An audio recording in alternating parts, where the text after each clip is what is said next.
We got a golf flavor on the Endless Hustle today, and a Dodgers fan, obviously, which I might have to cancel this interview now, Max Homa. No, but congratulations, man. You got this great new thing happening with Charles Barkley. And I love this promotion because you're awesome on Twitter. And Barkley's golf swing is arguably the ugliest thing on the face of the planet. So to have you pretty much breaking it down in your unique way, fucking loved it, dude. Yeah, thank you. What's funny is his swing's getting a lot better and is just in time. I guess the running joke could be that the Aleve X is actually fixing his golf swing, which is that would be a big task. But yeah, Charles obviously has struggled in the game of golf for a while. So it's fun to get to kind of do something with him. He's a legend. He's one of the best dudes you could ever want to meet. So yeah, to get to partner with Aleve and with Charles is a kind of a dream come true. As a little kid, it's not like you picture yourself being able to do stuff like this. You just picture hitting some golf balls into a little golf hole. So yeah, it's awesome. I'm glad they're doing it. It's nice and lighthearted. And obviously everybody loves golf. We all want a pretty swing. It's not always that easy. So here's what I need to understand, because for those who have not seen Barkley swing, it's historically bizarre. Like, it's famous for being arguably the most bizarre swing of all time. He almost has like a hiccup in the middle of it. But as Simone Biles has been in the news recently with this thing called the twisties, where you get this mental block and your body malfunctions in the middle of something. Why is Barkley swing like that? Like, as someone who plays golf, what causes his body to create this really awkward swing? Yeah, well, I guess there's a possibility that, playing in front of as many people as he's played in front of and not being the best golfer, at that time, and maybe hitting somebody with a golf ball, it's possible that it gives you some mental kind of demons and fear.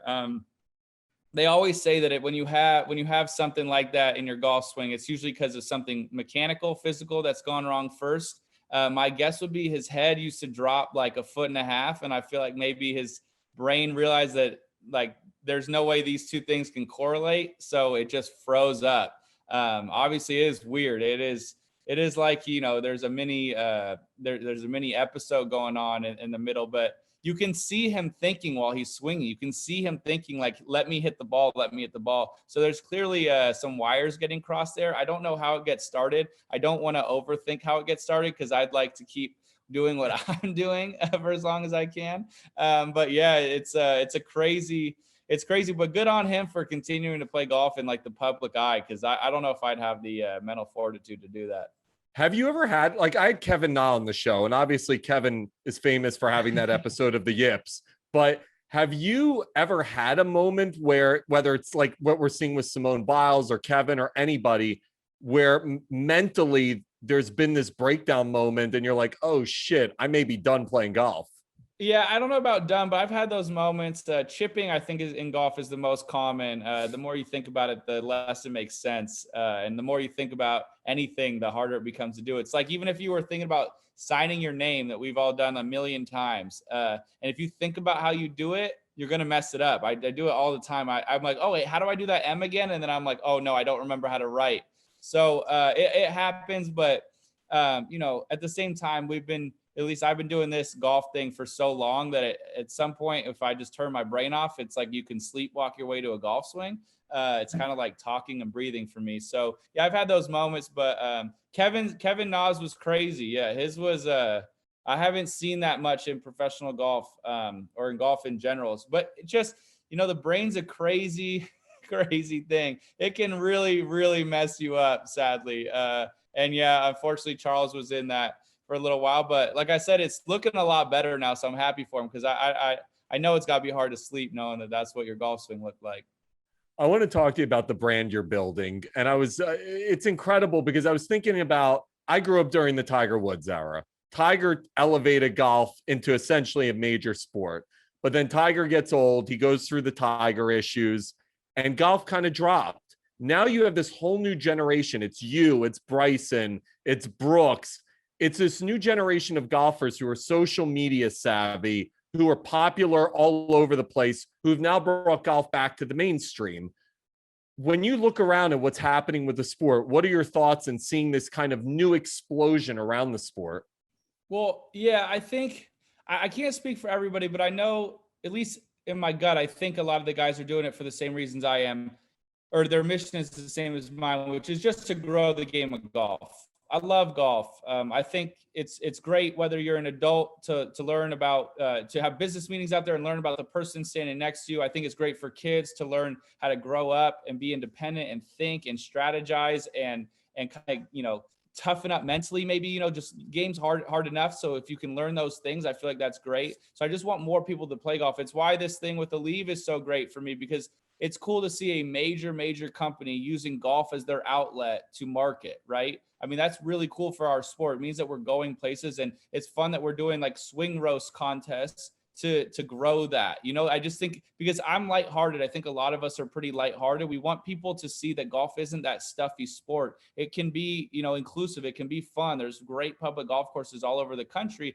that want more people to come in and hit golf balls and get their swings roasted at their course. That's what they want. So I think right now we have this new wave, as you mentioned, of players who are enough technologically sound to be able to push this message, but also understand that we're never going to do what Tiger Woods did on our own. Obviously, that guy has changed the sport forever, but maybe all of us together can make golf seem a little more fun, a little more cool, and do our best part to make sure that when we leave this game, that we're doing as much as we can to kind of push it along for the next generation. And I mean, that's what I want.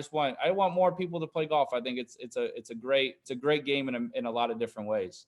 Yeah, we're also seeing a freeness now. I mean, whether it's you, Brooks, you're doing Pardon My Take, you're doing different shows, you're being yourself, you're on Twitter making fun of everything you want to make fun of.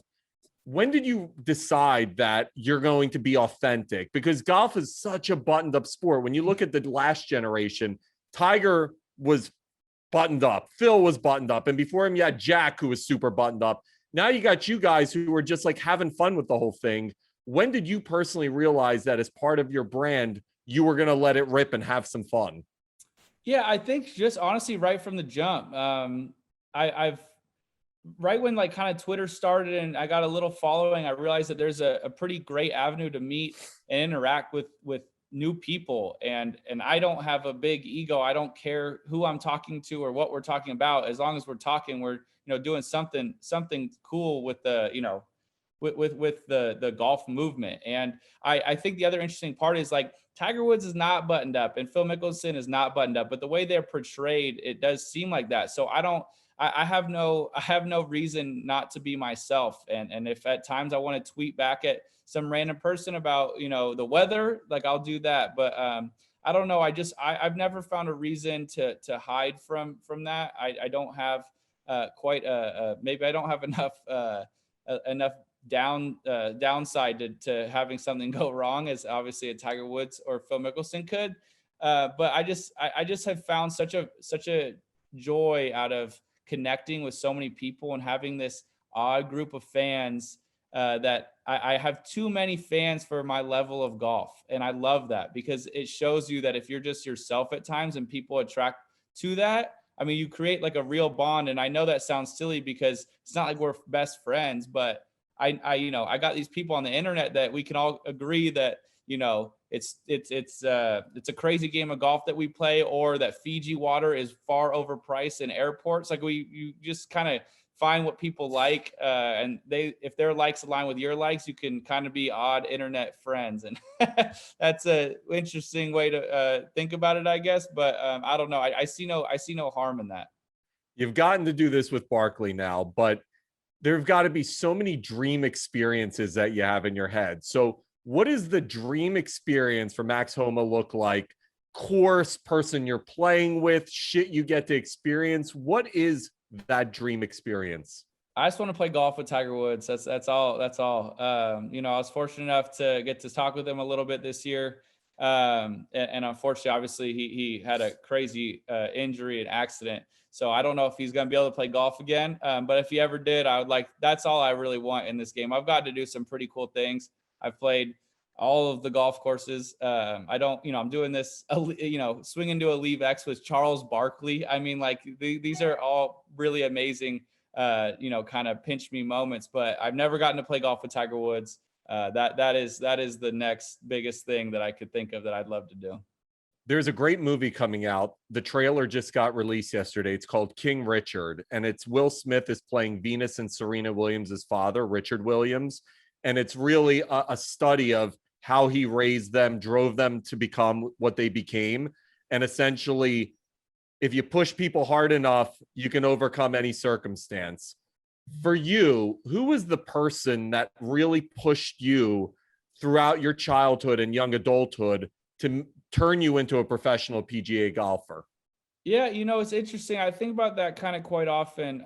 My parents never really pushed me too hard, but what they did was if I ever asked for, a ride to the golf course, or if I ever said, "Hey, I'd like to go play golf," they always made that opportunity available. And I thought that's amazing just to have that. I think that for me, I was always a sports junkie, and I know it's not like we ever met or talked or anything, but watching Kobe Bryant and Tiger Woods and learning about their work ethic, I think I was just inspired as a kid. So it became kind of this self drive. But like I said, without my parents, it's not like I could have done a whole lot with that. I couldn't have taken my clubs out when I was 8 years old and walked to the golf course, like that wasn't a possibility. So I think it was a lot of things were aligned, but just being somebody who was always around sports and watching sports and being enamored by, not only how gifted and talented these people were, but how hard they worked at it. It just always seemed to resonate with me, and it made me want to practice. But like I said, I've had a lot of stars align. The course I grew up at is this dinky par 61 executive golf course, but it happened to have a lot of great golfers there, and all my friends played. So golf was really cool when I was a kid, and that's not common. Especially back then. So I had a lot of things work out in my favor that I'm very thankful for. And like I said, it kind of starts with my family, just being able to provide me the opportunities to go practice and play golf when I was a kid. At what point do you realize you're going to be a pro? So like, obviously you're a college champion, but the difference between being a college champion and making it on the tour is probably got to be two different universes. At what point are you like, shit, this may be a career? Man, my best friend Peter played basketball in college, and we talk about this a lot. I think the people who make it in sports have it's like the perfect amount of delusion, because when you ask me that question, I've been thinking, I thought I was going to be a pro since I picked up a golf club. And that's stupid. That's as dumb as you could get, but that's what kind of keeps you going when things aren't going well. So before I didn't need to win anything in college to think I'd be a professional golfer or a PGA Tour golfer. I just knew that if I kept doing what I was doing, I'd make it. And like I said, I don't think that that's realistic, but that's the delusion that I had, and I think a lot of people have that keeps them moving forward. Because if at 15 years old, I sat back and really thought about the odds of making it, I'd probably be like, all right, well, I'm going to go do something else that sounds a little bit easier. I'll go, hopefully get into college and grind there. Maybe that's a better avenue. But fortunately for me, I guess I had enough delusion to think that I could do this from a young age, because I can't remember a time where I didn't think I was going to play golf. So you get up to the PGAs, you're looking around, Phil's over there, Brooks is over there, you got young, new. What's going through your mind as this young kid who's looking around and seeing the guys that he grew up watching on the same course and in the same tournament as him now? Yeah, that's kind of where I did a poor job. I was rubbernecking pretty hard. I was looking all around. Couldn't believe I was on the same range. I had to go beat, these guys that I've looked up to. I did a terrible job, and it's kind of why my career stalled for a bit. But what was fun is when you look back on it, and what you learn from that is, if you're at a PGA Tour event, if you're on the biggest stage, you're there for a reason, and you don't need to look at anybody. You just need to do what you're doing and keep pushing. But it is hard, it's a lot. You've watched golf for 18, 20 years. And now all of a sudden I'm playing a golf tournament where I'm supposed to go beat Tiger Woods. Like you're telling me I got to go stand toe to toe with that guy.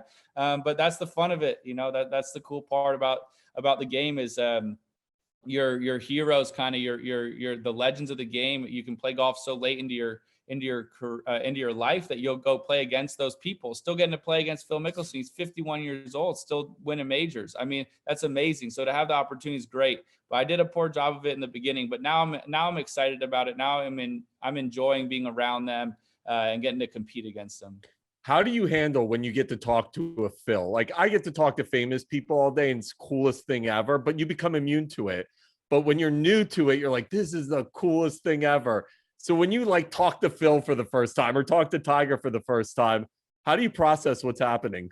Yeah, it's hard, Phil. I remember first time I met Phil, and I was, kind of I was being a fanboy a little bit. But what you realize about Phil Mickelson really quick is he's the biggest dork on the planet in a good way. He's goofy, he's funny. He tries to say a lot of jokes that don't land all the time, But you also realize he's a good dude, and he's been super helpful, with me. But yeah, so you learn really quickly that everyone's just a person.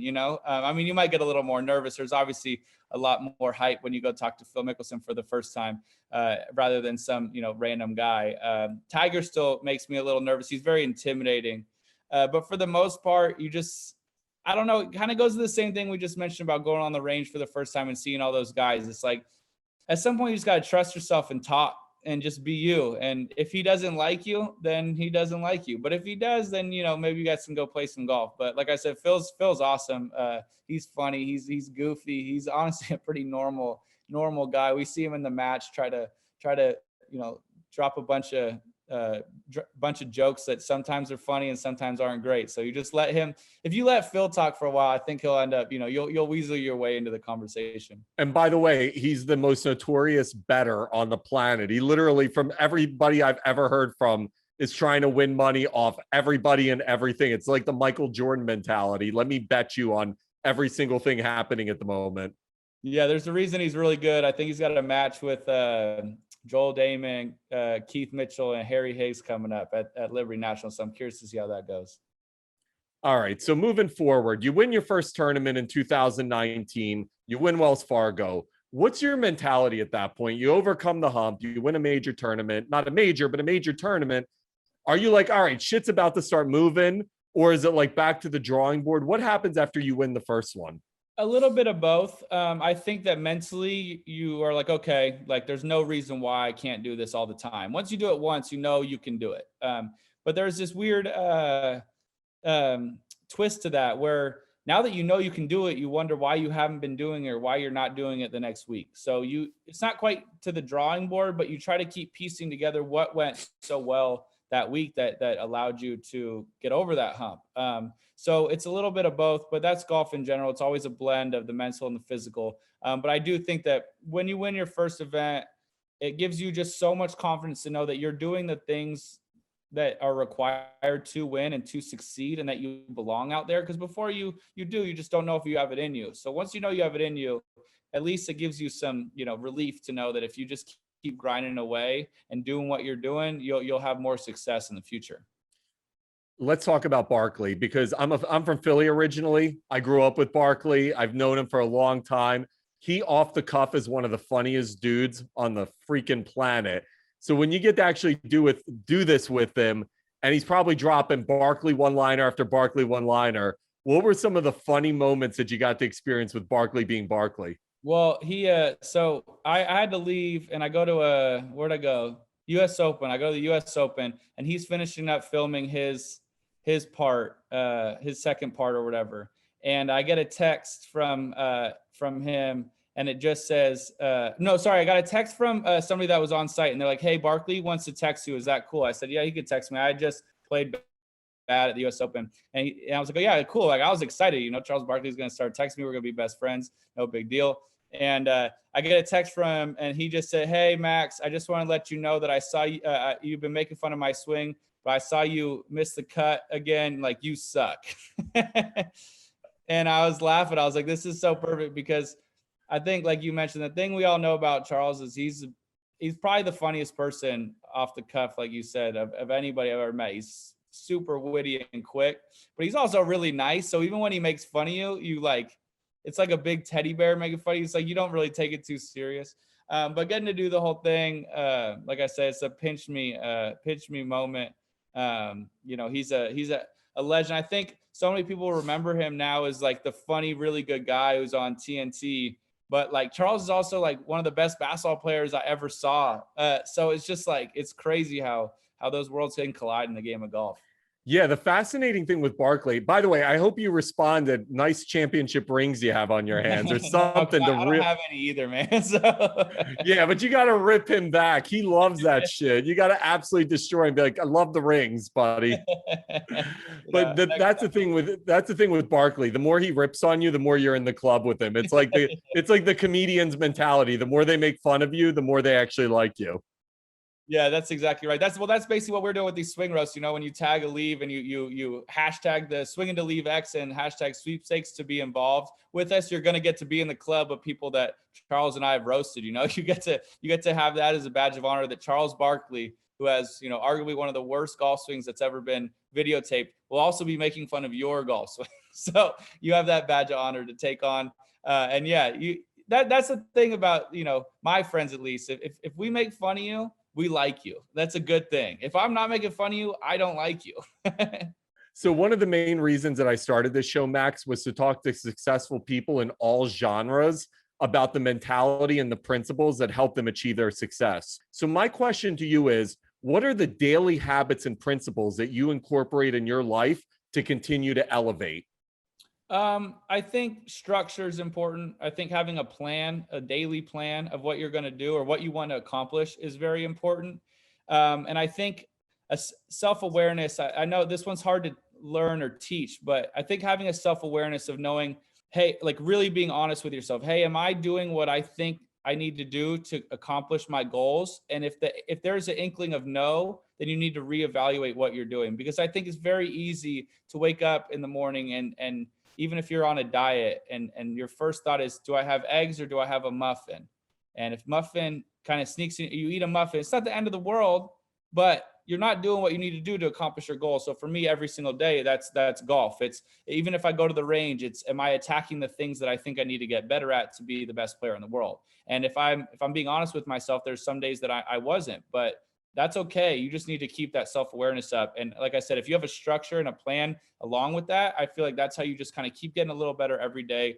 You know, my friend always says it, just get 1% better every day. And you add that up at the end of a lifetime, you're going to be very happy with how far you've come. My final question is, how much fun are you guys on the tour having with the Brooks and Bryson duel? Just as an outsider, this has been the most entertaining golf story like of the last decade. These guys are awesome and the way they're going back and forth. What's the chatter on the tour and how much fun are you guys having with it? Yeah, it's funny. We don't, it's like a content machine. We don't know what's coming next. You know, I'm not particularly close with either of them. So I just kind of sit aside and hope every once in a while that we'll get a new, some new, I guess, chum in the water. It's enjoyable. It's fun. It's two of our best players. It's also two of our biggest guys. You know, our best athletes. You know, we could use a little less button up in golf. We could use a little more trash talk. We could use a little less filter.